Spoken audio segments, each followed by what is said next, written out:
No one wants to fess up, but come on.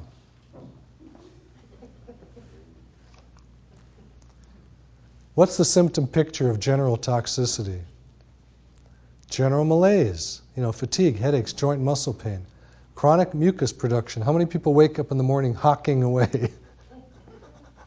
Oh, only 3 people. Oh, here comes the hands. One of the greatest things, if you have this, by the way, is to detox your candida. That is almost a dead bang winner for getting rid of that. I know some of the best hawkers in the world that don't do that anymore. That's very simple. Poor exercise tolerance. Can't exercise the way you used to. Skin rashes, peri-orbital edema, that's swelling around the eyes. Immune weakness, how often you get sick, how often you get colds.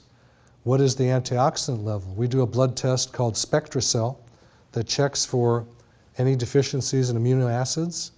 Those are the things that make proteins, vitamins, minerals, and your antioxidant level in the blood.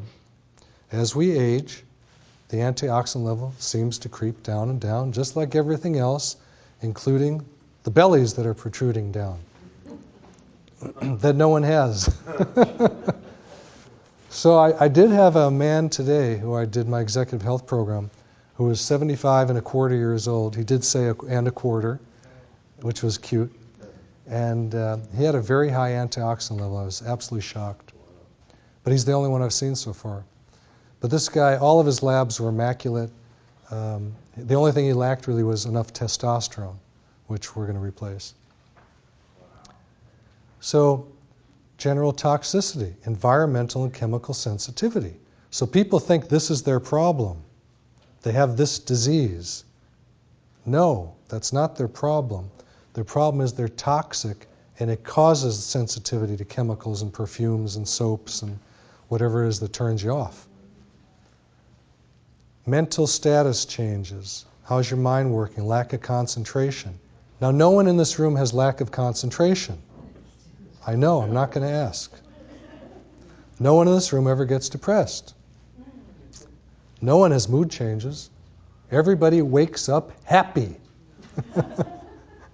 Don't you love when you say, how you doing? And everyone goes, super. Can't admit to who I am. Confusion. I had that today.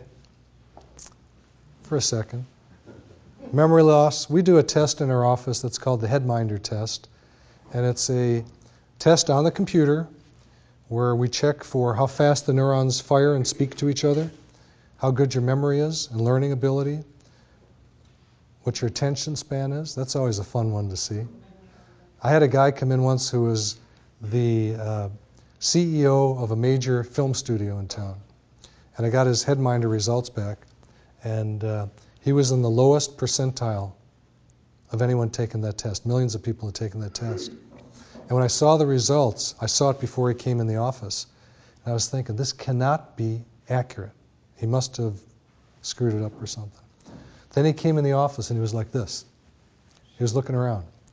And I said, how do you spend your days? What do you do? He said, I live on a jet. My job is to go from country to country raising money. That's what I do. So this guy is stressed beyond the max. He has 0 attention span. But at the same time, he is totally functional in what he does. So it can be an asset, I guess, to some people, but he was very uncomfortable in it. So what else do we get from toxicity? Sleep disturbance, anxiety, PMS, all these things that we get that we don't need to have. Neurological disorders. Illnesses such as Alzheimer's and Parkinson's have been linked to xenobiotics. Those are toxic chemicals found in the body. Also, very low antioxidant level. There's a doctor down in Florida, Perlmutter. Yes. David is the first name? Beautiful book. It's got a few books. Look him up. He gives people IV glutathione, one of the most important antioxidants that our body uses. Gives it IV. He has people that cannot move, that have masked faces, meaning they cannot smile. They walk like this, and when they get going, they cannot stop. They can't turn. I have seen videos of this. Within 20 minutes after the IV, these people are jumping like this. Woohoo! Life is good. Smiling, having a good time. It doesn't last maybe 3 months to 6 months, then they come back, they get another injection of that. So for your friends and family who do have Parkinson's, there's not a cure yet, but there is a way of what we can palliate or reduce the symptoms and make the person very functional without their medication. So here it is. This is the bottom line. Liver is the major detoxifying organ.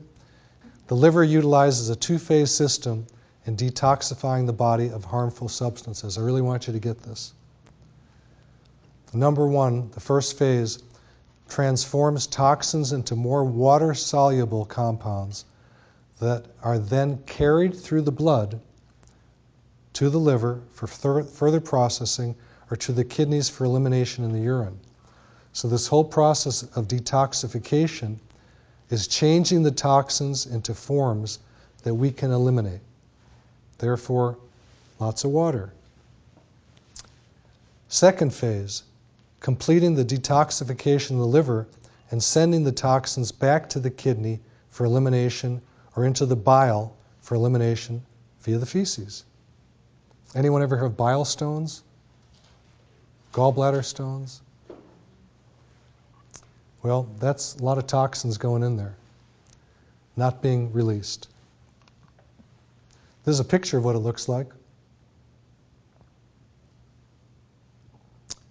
So this is the phase one, where we have these endotoxins. Endo is inside the body, so we have things that we're producing ourselves, and then we have the exotoxins, like the xenobiotics from outside. And then we have what's called the P450 enzymes, and they do a chemical process called hydroxylation. This is very complicated biochemistry here. And with different B vitamins, they're packaged in such a way that they become what are called intermediate metabolites. These are also usually toxic. So that's only phase one. If you get to this phase, you're still toxic. You need both phases to knock this stuff out. Phase two, these intermediate metabolites are conjugated. That means that they're bound to, okay? They're bound to glutathione conjugation. I mentioned glutathione is the very most important, I think, antioxidant in the body. But it's conjugated. These metabolites are conjugated for elimination. Amino acid conjugation. We need lots of protein. What's the story on fasting? Is it good or bad? I'm not real sure. It just doesn't sound good to me, because I think it's a big body stressor, and I don't think it gets to this detoxification process, because while you're fasting, you don't have these elements to get rid of things that the liver needs to detox with. So I think there's a lot of problems with fasting that people have. I have never met anyone, and maybe someone in this room can comment, I've never met anyone who has fasted, finished, and said, I feel great. So what's happening is the brain lives on glucose for its metabolism. The biggest part about the fasting that I think people get high off of is what happens in the brain, the process. I'm not saying fasting is a bad thing. I know it's been around for centuries. I just don't know how much of it is folk medicine versus reality. We know this is reality. We know this is a process that you do not have to fast for. You do not have to go through any trauma in your body. I know a lot of people when they fast get very weak. So I'm not against it. It's just I don't have all the information. I just want to mention that. These are different systems that detoxification occurs through. And again, this is the phase one, the cytochrome P450 system. These are enzymes. Different places where these different things can end up. Acetaminophen, that's Tylenol. And here's the phase two. Nice pretty diagram. We have the different conjugations that take place here. Again, glutathione, the sulfations. So we need sulfates in our body to be able to do that. Glucuronidation, and then glycine conjugation. That's the way out. So impaired liver detoxification refers to suboptimal flow of toxins through the two main processing steps that are necessary in order to get these toxins out of the body. We separate these two processes into phase 1, phase 2